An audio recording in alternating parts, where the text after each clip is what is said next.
17वीं BPSC prelims की परीक्षा कब होगी? क्या ये 17 नवंबर को होगी या डेट इसके आगे बढ़ेगा? तो इस वीडियो में हम लोग इसी पे विश्लेषण करने वाले हैं विथ प्रैक्टिकल ट्रेंड्स को देखते हुए, आयोग के द्वारा जो जो नोटिफिकेशन आया है उन सबको देखते हुए एक एनालिसिस मैंने किया है। और काफी बच्चों का एक कंसर्न था कि सर बताइए क्या पेपर का डेट बढ़ेगा या नहीं बढ़ेगा, बढ़ेगा तो क्या करना है, नहीं बढ़ेगा तो क्या करना है। तो ऐसे तमाम तरह के बेबुनियाद सवाल मैं इसको कहता हूं, और यह मैं वीडियो इसलिए बना रहा हूं ताकि आप सबके सवालों के मैं उत्तर दे सकूं। बेबुनियाद इसलिए क्योंकि आपका काम पढ़ना है, आपका ध्यान इस पे नहीं होना चाहिए, लेकिन फिर भी एक अंदर जो चुल रहता है, कहने का मतलब एक अंदर जो आपके अंदर जिज्ञासा रहती है या चुल रहता है जानने की, उसको अगर आप नहीं जानिएगा उस जिज्ञासा को तो वो हमेशा दिमाग में घूमते रहेगा। तो इसलिए सोचा चलो एक वीडियो बना ही देते हैं इस पे। सबसे पहले अगर हम लोग बात करते हैं, आज की तारीख, नवरात्र का दिन है, फॉर्म आप लोगों ने भर लिया होगा या भरने वाले होंगे या भर चुके होंगे या भरेंगे आगे जाकर के। तो इस फॉर्म का डेट अगर हम पूछते कि फॉर्म का डेट कब तक है, तो याद रखिएगा कि सबसे पहले तो 20 अक्टूबर तक फॉर्म आपका भराने वाला है, राइट। तो 20 अक्टूबर तक फॉर्म आपका भराएगा, उसके बाद डिसाइड होगा कि हाँ भाई कितना फॉर्म गिरा है और जितना फॉर्म गिरा उसके बाद क्या करना है। और ऑब्वियस सी बात है, दिक्कत तो ऑब्वियस सी समस्या हो ही रही है फॉर्म भरने में, ओटीआर वाली समस्या। ये समस्या काफी ज्यादा, काफी बच्चे बोल रहे थे सर ओटीआर की समस्या है, ये सब समस्या होगी। अभी कुछ दिन पहले एक आयोग ने नोटिफिकेशन जारी किया रिलेटेड फोटोज को कैसे अपलोड करना है, अपना फोटो को अगर आप चश्मा पहनते हो चश्मा हटा करके अपलोड करना है, इस तमाम तरह की चीजों को आयोग ने बोला। और इतना सब कुछ हो जाने के बावजूद भी ये 20 अक्टूबर के बाद एडिटिंग के लिए कुछ समय तो आयोग देता ही है, इनफैक्ट डेट एक्सटेंड भी करता है। लेकिन चलो मान के चलते डेट इस बार एक्सटेंड नहीं करेगा एग्जामिनेशन फॉर्म का, राइट, जो हर साल करता है कि 10 दिन चाहे हफ्ता भर डेट एक्सटेंड, इस बार मान के चलो करते हैं कि डेट को एक्सटेंड इस बार बीपीएससी नहीं करेगा, ठीक है, डेट को एक्सटेंड जो है बीपीएससी इस बार नहीं करेगा, मान के चलिए। अब इस सिचुएशन को मान के चलिए कि एडिट के लिए तो आपको कम से कम 6 से 7 दिन तो देता है एडिट के लिए, एक हफ्ता। तो 20 अक्टूबर से आप आ गए लगभग 27 से 28 अक्टूबर तक, बिल्कुल क्रमबद्ध तरीके से आपको बताएंगे। अब जब आप 27 से 28 अक्टूबर तक आ गए, अब इसके बाद जो है आयोग डिसाइड करेगा कि हाँ भाई कितने फॉर्म गिरे हैं। और आप सबको पता है कि आयोग ने इस बार सीधा सीधा अपने नोटिफिकेशन में कहा है कि अगर फॉर्म ज्यादा आते हैं तो हम 2 दिन में एग्जाम लेंगे, मतलब 2 दिन एग्जाम ले सकते हैं, जिसको नॉर्मलाइजेशन हम लोग कहते हैं, और उस दोनों पेपर को नॉर्मलाइज कर देंगे। तो एक चीज तो क्लियर आयोग बता रहा है कि आयोग अगर नॉर्मलाइज करेगा, आयोग अगर पेपर को नॉर्मलाइज करेगा, अगर मान के चलिए 2 पेपर होता है बीपीएससी का तो, या 2 दिन पेपर होता है तो, क्योंकि आयोग ने इस बात को कहा है कि अगर फॉर्म ज्यादा गिरेंगे तो हम नॉर्मलाइज करेंगे। तो इस चीज को आप मान के चलिए कि आपका कट ऑफ जो है 90-95 उससे ज्यादा नहीं जाने देगा। क्योंकि नॉर्मलाइज क्या होता है आपको बताते चले कि नॉर्मलाइजेशन का एक निगेटिव एस्पेक्ट भी है। निगेटिव एस्पेक्ट ये है कि फॉर एग्जांपल आपका कोई शिफ्ट में किसी पाली में पड़ा, आप उस पाली में पेपर दिए, उस पाली में आपने स्कोर किया, आप आए, आप मिला, आपका स्कोर आ रहा है 100 नंबर, आप बड़े खुश हो गए कि इस बार मेरा प्रीलिम्स क्लियर हो गया। दूसरा वाला पाली था, वो दूसरा वाला पाली का क्वेश्चन पेपर मान के चलिए हार्ड हो गया। तो दोनों को मिला करके मान के चलिए, दोनों को मिला करके आपका पेपर नॉर्मलाइज करके आपको कर दिया 90 नंबर और कट ऑफ हो गया 92 नंबर, तो आपका 2 नंबर से प्रीलिम छूट जाएगा। समझ रहे, डरा नहीं रहे, आपको बस बता रहे नॉर्मलाइजेशन में यही होता है।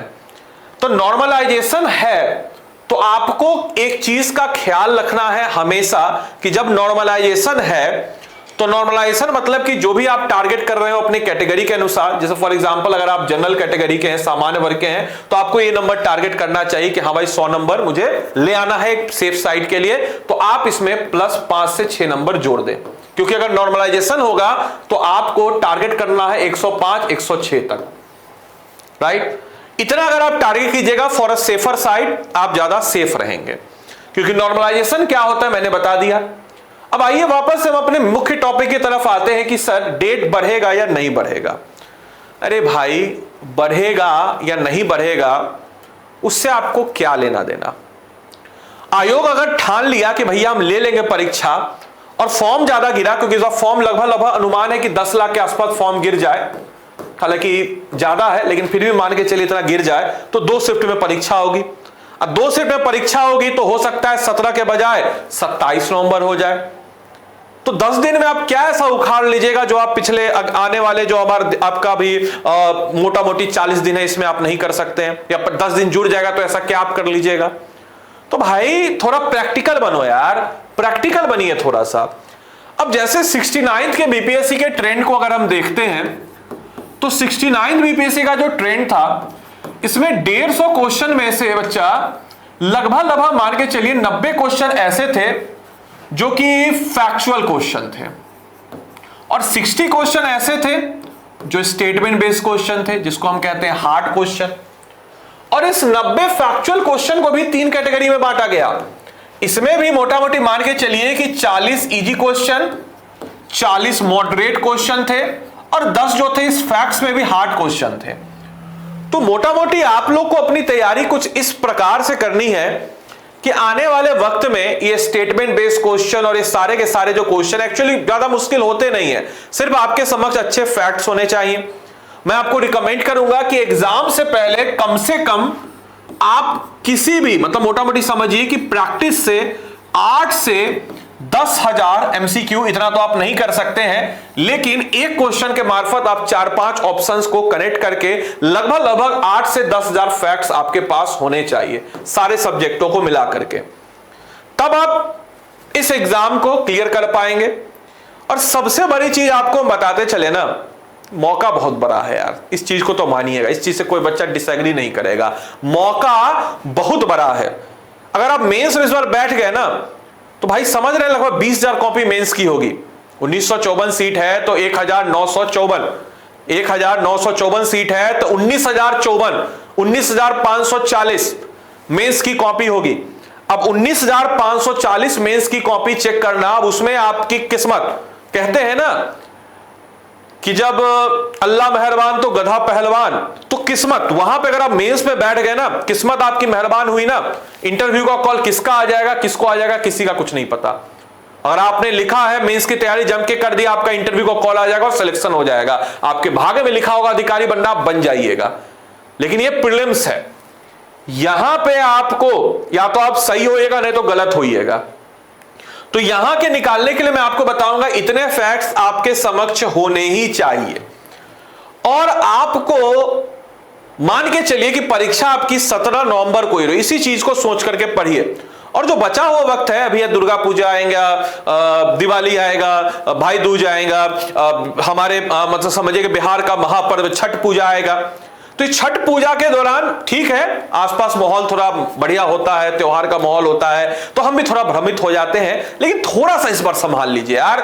एक बार अगर आपने अपने आप को संभाल लिया ना, दुर्गा पूजा में संभाल लिया, अगर आपने छठ में संभाल लिया, दीपावली में संभाल लिया ना, आने वाला जो पुष्ट है ना वो बहुत अच्छे से छठ मनाएगा। आप तो मनाइएगा ही आने वाले वक्त में, आपके माता पिता, आपके बच्चे, आपके बीबी, आपके आने वाले आपके पोते सब बहुत अच्छे से छठ मनाएंगे कि मेरे दादाजी ये थे, मेरे पापा ये हैं, मेरे पापा वो हैं।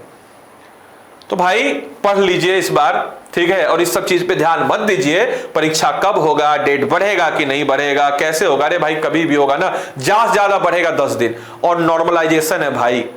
तो आपको इस बार मतलब 100 नंबर लाके भी कोई बच्चा खुश हो जाए कि अब हम मेंस का तैयारी करेंगे, अगर 2 पेपर में 2 पाली में हुआ, अगर नॉर्मलाइजेशन हुआ जो कि आयोग ने बोला है, तो आपको 5 से 7 नंबर एक्स्ट्रा लेके चलना होगा। मैं आपको रिकमेंड करूंगा कि अपनी तैयारी ऐसे करें कि जो भी आपने टारगेट किया है, मैं जनरल का बता रहा, आप अपने अपने कैटेगरी के हिसाब से इसको कर सकते हैं। 5 नंबर 7 नंबर आप सबको पता है कि घटा सकते हैं, तो ये सामान्य वर्ग का मैंने बताया है, इस पे आप लोग कर सकते हैं। अब बोलेगा सर आप लोग भी कुछ करा रहे हैं क्या? बिल्कुल करा रहे हैं, हाँ निःशुल्क है, चिंता मत कीजिए कि सर कुछ भी बहाना लेकर के आ जाते हैं अपना कोर्स करने के लिए, नहीं भाई निःशुल्क है। उत्कर्ष का ऐप डाउनलोड कर लीजिएगा। एक हमारा प्रहार निःशुल्क बैच है, ठीक है, ध्यान रखना है, एक हमारा प्रहार बैच है, निःशुल्क बैच है, यानी कि free of cost. Free of cost बदले में क्या है? बोलेगा सर फ्री में तो आज के रेट में कुछ भी नहीं मिलता है, बदले में क्या ले रहे हैं? आपका सिलेक्शन। अगर आप अपना समय और आप अपना सिलेक्शन, आपको सिलेक्शन दिलवा रहे हैं, और अगर आप अपना समय कीमत के रूप में अपना समय और अपना आदर सम्मान हमारे लिए देने को तैयार है, इनरोल कर लीजिए, अदरवाइज नहीं कर सकते हैं आप लोग। ये प्रहार बैच है, फ्री ऑफ कॉस्ट बैच है।